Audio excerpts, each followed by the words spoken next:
اللہ وبرکاتہ۔ الحمد للہ رب العالمین والصلاة والسلام علی سید الانبیاء والمرسلین وعلی آلہ واصحابہ اجمعین، اما بعد فاعوذ باللہ من الشیطان الرجیم، بسم اللہ الرحمن الرحیم۔ یوم یبعثہم اللہ جمیعا فینبئہم بما عملوا احصاہ اللہ ونسوہ واللہ علی کل شیء شہید۔ صدق اللہ العلی العظیم وصدق رسولہ النبی الامین المختار الکریم الرؤوف الرحیم۔ انتہائی احترام و عقیدت کے ساتھ حضور سید المرسلین، خاتم الانبیاء، شفیع المذنبین، رحمت للعالمین، خاتم المعصومین، راحت العاشقین، صلی اللہ تعالی علیہ وآلہ واصحابہ وبارک وسلم کی بارگاہ میں اپنی غلامی کا ثبوت دیں، اور جس طریقے سے میں پڑھا ہوں میرے ساتھ مل کر حضور دل کے ساتھ نذرانہ محبت پیش کریں۔ الصلاۃ والسلام علیک یا رسول اللہ، الصلاۃ والسلام علیک یا حبیب اللہ، الصلاۃ والسلام علیک یا نبی اللہ، وعلی آلک واصحابک یا نور اللہ، صلی اللہ تعالی علیہ وسلم۔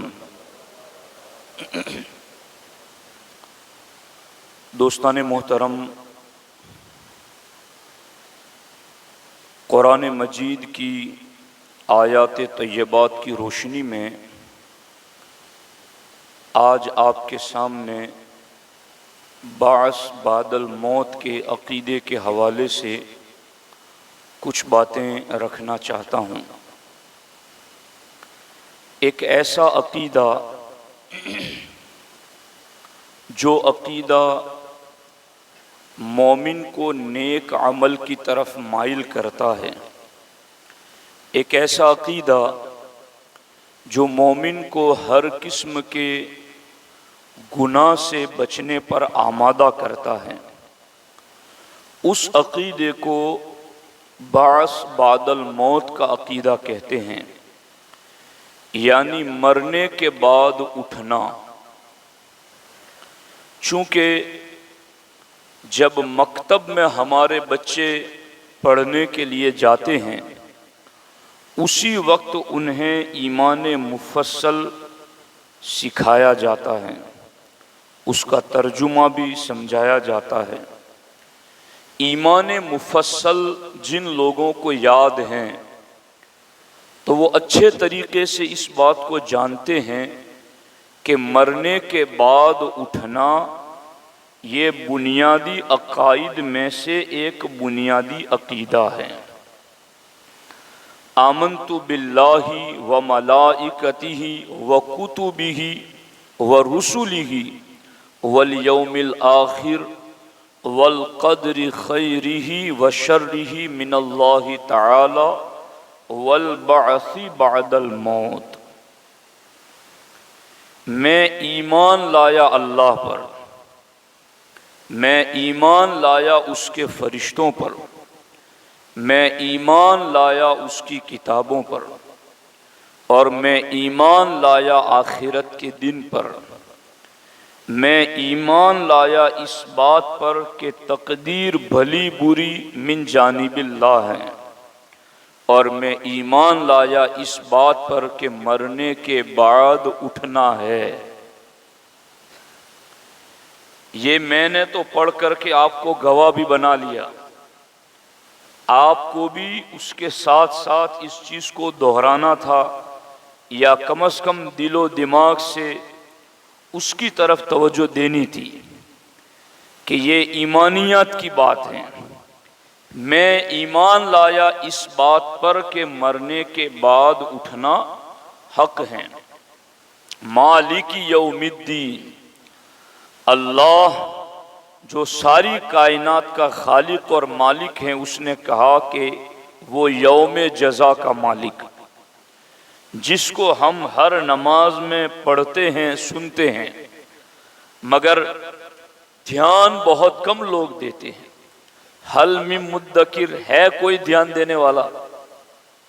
دھیان لوگ بہت کم دیتے ہیں۔ دھیان دو اس بات پر جس بات کی طرف اللہ ہمارا دھیان دلوانا چاہتا ہے۔ غور کیجئے اس بات پر کہ وہ مذہب کہ جن کے یہاں یہ عقیدہ نہیں ہے کہ مرنے کے بعد اٹھنا ہے، جزا سزا سے گزرنا ہے، اپنے کیے کرتوت کی جزا اور سزا ہمیں بھگتنی ہے، جن کا یہ عقیدہ نہیں ہے وہ جو چاہیں کرتے پھرتے ہیں، چونکہ ان کا ماننا ہی یہ ہے کہ مرنے کے بعد ختم ہی ہو جانا ہے، پھر اور مسئلہ ہی نہیں آگے۔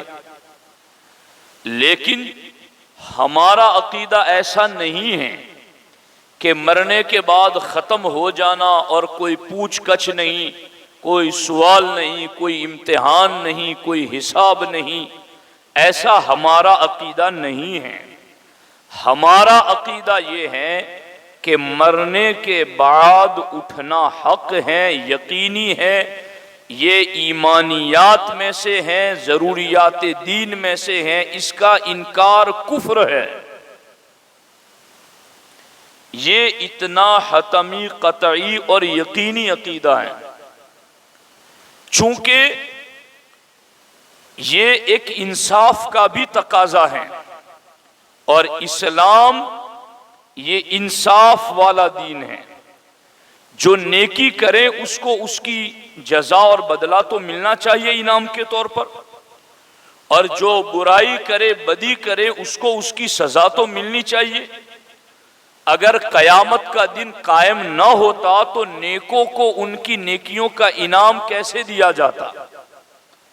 گناہ گاروں کو عدل و انصاف سے کیسے گزارا جاتا؟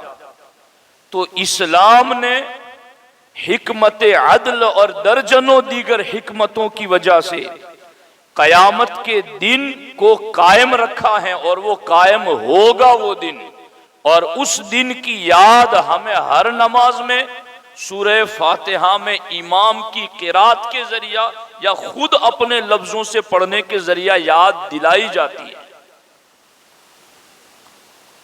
اب غور کرنا اس بات پر کہ اس عقیدے کا انکار کافروں نے مکے کے کیسے اور کن لفظوں سے کیا،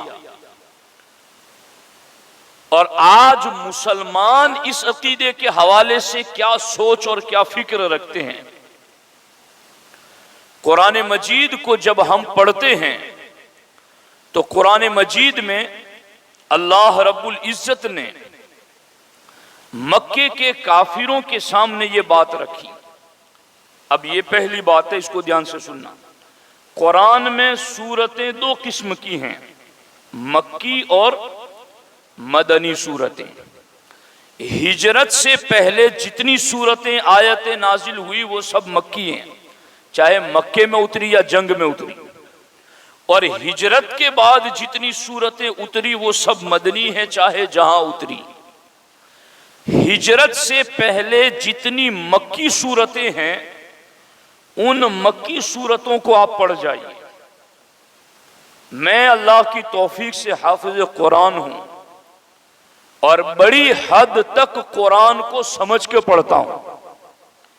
میں نے مکی سورتوں کو پڑھا اور ان مکی سورتوں میں غور کیا تو میں اس نتیجے پر پہنچا کہ مکی سورتوں میں خاص طور پر جن چند عقائد پر آیتیں اتری ہیں ان میں سے ایک یہ عقیدہ کہ مرنے کے بعد اٹھنا ہے، اس عقیدے پر مکی سورتوں میں مسلسل آیتیں نازل ہوئی۔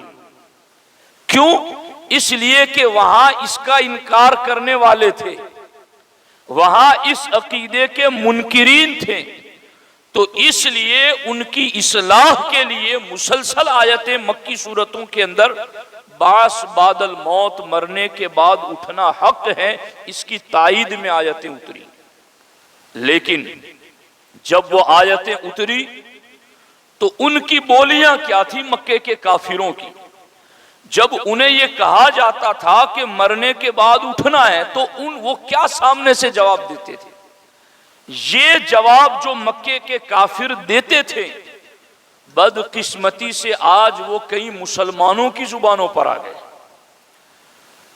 اور محرومی ہے کہ کئی مسلمان یہ لفظ بولتے ہیں کہ کونے جو مروا پچی سو تھوانو چھے، لائف چھے انجوائے کری لو، آ تو بدا واقعہ نے قصہ نے کہانیوں چھے، آنے آپڑے بس آپڑا ریتے جیوو چھے بھی ریتے جیوی لو۔ لوگ اس قسم کے لفظ بولتے ہیں، انہیں پتا نہیں کہ یہ لفظ بولنا، وہ چاہے مسلم گھرانے میں پیدا ہو، نام اس کا مسلمان ہو، یہ لفظ بولنے سے وہ اسلام سے نکل جاتا ہے۔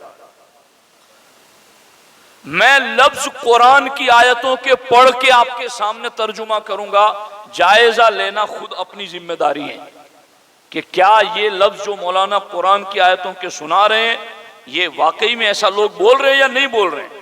دھیان کرنا اس بات پر۔ اللہ رب العزت قرآن مجید میں ارشاد فرماتا ہے کہ مکے کے کافروں کے سامنے یہ بات رکھی گئی کہ مرنے کے بعد اٹھنا ہے، حساب کتاب دینا ہے، تو انہوں نے کیا کہا؟ وَقَالُوا، بول پڑے کیا؟ مَا هِيَ إِلَّا حَيَاتُنَا الدُّنْيَا نَمُوتُ وَنَحْيَا وَمَا يُهْلِكُنَا إِلَّا الدَّهْرُ۔ انہوں نے، کافروں نے اپنا عقیدہ بتایا کیا؟ کہ انہوں نے کہا زندگی تو صرف یہی دنیا کی زندگی ہے، نموت و نحیا، جس میں مرتے ہیں اور جیتے ہیں، وما یہلکنا الا الدہر، اور ہمیں زمانہ ہی ہلاک کرتا ہے۔ یعنی کوئی اور ہستی نہیں ہے جلانے مارنے والی، بس زمانہ ہے جو مارتا ہے جلاتا ہے، اور بس ان ما ہی الا حیاتنا الدنیا، بس دنیاوی زندگی کی گئے، بس یہ لائف ہے، بس یہ زندگی ہے، بس۔ سمجھ آ رہی ہے کہ نہیں آ رہی ہے؟ یہ لفظ جب ان کے سامنے یہ عقیدہ رکھا گیا کہ مرنے کے بعد اٹھنا ہے، تو انہوں نے سامنے سے یہ کہا مرنے کے بعد اٹھنا، یہ آخرت والی بات ہمیں کیوں کر رہے ہو؟ ما ہی الا حیاتنا الدنیا، ہم تو صرف دنیا کی زندگی مانتے، بعد میں کچھ نہیں۔ یہ دہریت اور یہ ناسٹک سوچ بدقسمتی سے مسلمانوں میں آ رہی ہے۔ کیوں آ رہی ہے؟ اس لیے کہ وہ ایسوں کو سنتے ہیں، ٹی ویوں، پکچروں، کامیڈیوں، سیریلوں کو دیکھتے ہیں، جہاں وہ کفر پلایا جاتا ہے، اور اس کو سنتے سنتے سوچتے سوچتے ان کا وہی نظریہ اور عقیدہ بن جاتا ہے۔ غور کرو کہ اگر اسی پر مر گئے تو کیا ہوگا؟ جائزہ لو اپنے آپ، اپنی نسلوں کا، اپنی اولاد کا۔ ما ہی الا حیاتنا الدنیا، یہ کفار کی بولی ہے کہ بس یہ دنیا کی لائف ہے، اس کے علاوہ کچھ نہیں ہے۔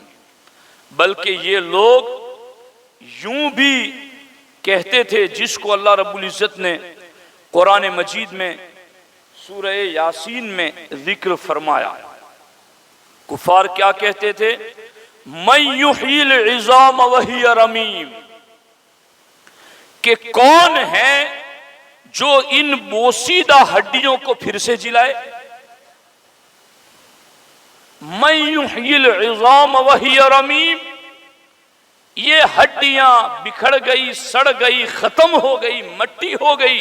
مَن یحیی العظام، اب ان ہڈیوں کو پھر سے کون جلائے گا؟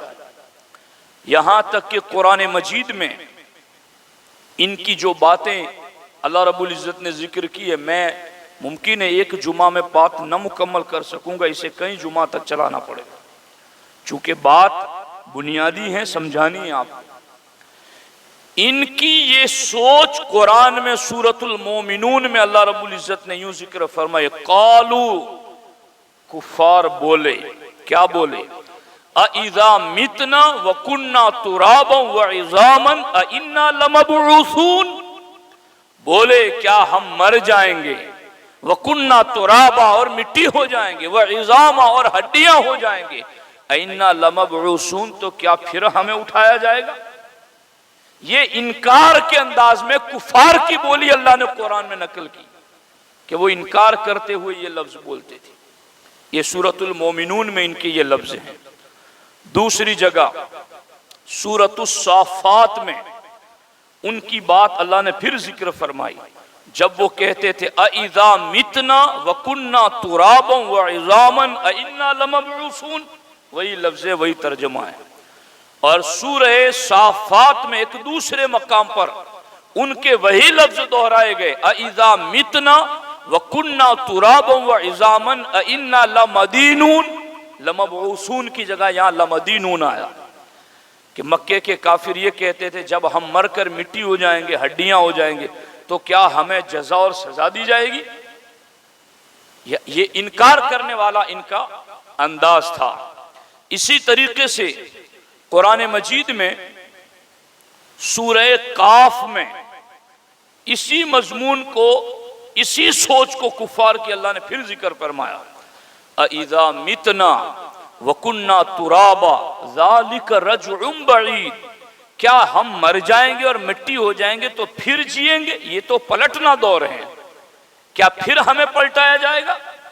اس طریقے سے انہوں نے سورہ قاف میں بھی ان کے اس انکار کو اللہ جل مجدہ الکریم نے ذکر فرمایا۔ تو آپ نے دیکھا کہ مکے کے کافر اس طریقے سے مرنے کے بعد اٹھنے کا انکار کرتے تھے، اور اس پر وہ دلیل کیا دیتے اور وہ بات کیا کرتے تھے؟ وہ یہ کہتے تھے کہ مرنے کے بعد جسم مٹی میں جائے گا اور جسم مٹی ہو جائے گا، اور یہ مٹی طوفان کی وجہ سے، حالات زمانہ کی تبدیلی کی وجہ سے، صدیاں گزرنے کی وجہ سے، طوفان، سیلاب، اس میں یہ مٹی پھر بہہ جائے گی، اور یہ جسم کے ذرات جو مٹی ہو گئے، اب وہ ذرات کہاں سے کہاں پہنچ گئے، اور کس کے جسم کے ذرے کسی اور کے جسم میں مل گئے، مختلف جسموں کے مختلف ذرات ایک دوسرے کے جسم میں مل گئے۔ اب ان کو دو مرتبہ کون زندہ کرے گا؟ کیسے جلایا جائے گا؟ اللہ رب العزت نے قرآن مجید میں اس کے کئی جوابات دیے۔ بعض جوابات تو رب نے وہ دیے کہ جس میں اللہ نے اپنی قدرت کی شان کا اظہار فرمایا، جس میں رب نے فرمایا یہ کہہ رہے گئے کہ کیسے ہڈیوں کو جلائیں گے، قل یحییھا الذی انشأھا اول مرہ، محبوب آپ فرما دیں انہیں جس نے پہلی مرتبہ جلایا وہی دوسری مرتبہ جلائے گا۔ الیس ذلک بقادر علی ان یحیی الموتى، کیا وہ رب اس بات پر قادر نہیں ہے کہ مردوں کو جلا دے؟ جب تم کچھ نہیں تھے وہاں سے رب نے تمہیں اتنا بڑا بنایا، اب تو تمہارا جسم زمین میں گیا تو کچھ ذرات، حدیث پاک میں ہے کہ کچھ ذرات جسم کے زمین مٹی ہو جائے وہ جسم، مگر بعض ذرات ایسے ہوتے ہیں نہ زمین اس کو گھلا سکے، نہ پانی میں وہ فنا ہو سکے، نہ آگ اسے جلا سکے، کسی دوربین سے بھی وہ ذرات نہ دیکھے جا سکے، لیکن ہمارے نبی فرماتے ہیں وہ اجزاء سلامت رہیں گے اور اللہ انہی اجزاء پر جسم کو پھر سے پیدا فرمائے گا، پھر سے کھڑا کرے گا رب عزوجل جلالہ۔ اب غور کریں یہاں پر کہ اللہ جل مجدہ الکریم نے یہاں ایک مثال دی ہے، اور میں چونکہ وقت کے لحاظ سے وہ مثال دے دیتا ہوں، پھر باقی گفتگو بعد میں کریں گے۔ سورۃ الحج میں اللہ جل مجدہ الکریم نے ایک آیت میں دو محسوس دلیلیں پیش فرمائی۔ محسوس دلیل کس کو کہتے ہیں؟ احساس والو احساس کرو اس بات کا، رب محسوس دلیل ذکر فرما رہا ہے کہ جسے دیکھا جا سکے، سنا جا سکے، اور جو عقل میں آئے وہ محسوس دلیل اللہ رب العزت اس مقام پر ذکر فرماتا ہے۔ اللہ تعالیٰ نے فرمایا سورہ حج میں، یا ایھا الناس، اے لوگو، ان کنتم فی ریب من البعث، اگر تمہیں قیامت کے دن جی اٹھنے میں کچھ شک ہیں تو ہم تمہیں دو دلیلیں پیش کرتے ہیں۔ کون سی دو دلیلیں؟ اللہ رب العزت ارشاد فرماتا ہے، فَإِنَّا خَلَقْنَاكُم مِّن تُرَابٍ ثُمَّ مِن نُطْفَةٍ ثُمَّ مِنْ عَلَقَةٍ ثُمَّ مِن مُضْغَةٍ مُخَلَّقَةٍ وَغَيْرِ مُخَلَّقَةٍ لِنُبَيِّنَ لَكُمْ وَنُقِرُّ فِي الْأَرْحَامِ مَا نَشَاءُ إِلَىٰ أَجَلٍ مُّسَمًّى ثُمَّ نُخْرِجُكُمْ طِفْلًا ثُمَّ لِتَبْلُغُوا أَشُدَّكُمْ وَمِنْكُم مَّن يُتَوَفَّىٰ وَمِنْكُم مَّن يُرَدُّ إِلَىٰ أَرْذَلِ الْعُمُرِ۔ اللہ رب العزت نے یہاں یہ دلیل پہلی ذکر فرمائی کہ اے لوگو، اگر تمہیں شک ہے مرنے کے بعد اٹھنے پر تو دلیل دیکھو اللہ کی کہ ہم نے تمہیں ابتداءً مٹی سے پیدا کیا، آدم علیہ السلام کو، اور اس کے بعد تمہاری پیدائش کس طرح ہوئی؟ ثم من نطفۃ، پھر ایک نطفے سے، پھر اس نطفے کو ہم نے کیا کیا؟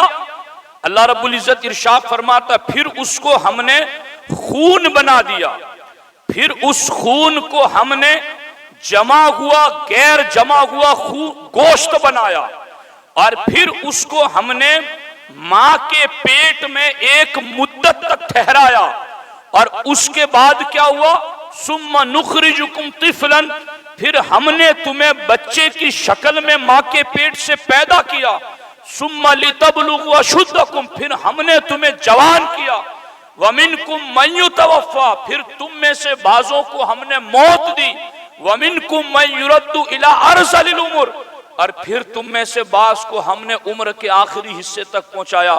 اللہ تعالیٰ فرماتا ہے ذرا ایک مٹی کے ذرے سے لے کر ایک پانی کی بوند نطفے سے لے کر کے اتنے بڑے وجود تک کو رب بنانے پر قادر ہے، وہ رب بالیقین قبروں سے اٹھانے پر بھی قادر ہے۔ یہ اللہ رب العزت نے بطور دلیل اس بات کو ذکر فرمایا۔ اس کو غور کیجئے کہ ایک پانی کی بوند سے اتنا بڑا انسان، جوان، طاقتور، کڑیل، اللہ رب العزت فرماتا ہے یہ سارے مرحلوں سے گزار کر تمہیں اتنا بڑا کس نے بنایا؟ جب ایک بوند سے میں اتنا بڑا بنا سکتا ہوں تو پھر قبر میں لیٹ جائے تو پھر وہاں سے کھڑا کرنا میرے لیے کون سا محال ہے؟ دوسری مثال اللہ رب العزت نے دی اسی آیت میں، وَتَرَى الْأَرْضَ حَامِدَةً فَإِذَا أَنزَلْنَا عَلَيْهَا الْمَاءَ اهْتَزَّتْ وَرَبَتْ وَأَنبَتَتْ مِنْ كُلِّ زَوْجٍ بَهِيجٍ۔ قرآن کی ان آیتوں کا شکوہ دیکھو، جلال انداز دیکھو آیتوں کا، آیتوں کی ترتیب کیا فرما رہے ہیں؟ وَتَرَى الْأَرْضَ حَامِدَةً، اور تم دیکھ رہے ہو کس چیز کو؟ زمین کو مرجھایا ہوا تم دیکھ رہے ہو، وہاں سے مٹی اڑ رہی گئیں اور وہاں کوئی چیز اگی ہوئی نہیں ہے۔ وَتَرَى الْأَرْضَ حَامِدَةً، تم بنجر زمین دیکھ رہے ہو۔ اللہ تعالیٰ فرماتا فَإِذَا أَنزَلْنَا عَلَيْهَا الْمَاءَ، پھر جب ہم نے اس بنجر زمین پر پانی نازل کیا آسمان سے، اهْتَزَّتْ وَرَبَتْ وَأَنبَتَتْ مِنْ كُلِّ زَوْجٍ بَهِيجٍ، تو اب جیسے ہی ہم نے پانی اتارا تو وہ زمین تر و تازہ ہو گئی، اب وہاں رونق آ گئی، وہاں ہر قسم کے پھل اور گھاس نکل آئی۔ اللہ رب العزت فرماتا ہے یہ مردہ زمین کو کس نے زندہ کیا؟ اس مری ہوئی زمین کو کس نے 2 مرتبہ جلایا؟ سورہ یاسین قرآن کا دل ہے نا، غور کر لینا۔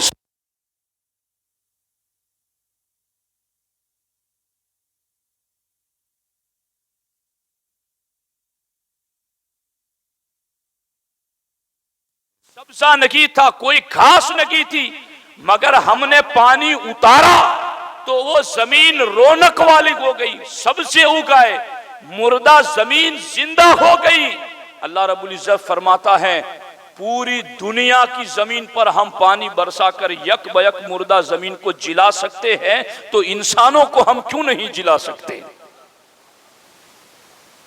یہ اللہ رب العزت نے قرآن مجید میں ان آیات کے ذریعہ اپنے بندوں کو یہ میسج دیا کہ مرنے کے بعد اٹھنا حق ہے۔ اب مرنے کے بعد اٹھنے میں کیا حکمتیں ہیں، اس پر انشاءاللہ ہم گفتگو آئندہ جمعۃ المبارکہ میں آپ کے سامنے عرض کریں گے۔ اللہ کریم کی بارگاہ میں دعا ہے اللہ جل مجدہ الکریم ہمیں عقائد پر راسخ ایمان رکھنے کی توفیق عطا فرمائے۔ السلام علیکم ورحمۃ اللہ وبرکاتہ۔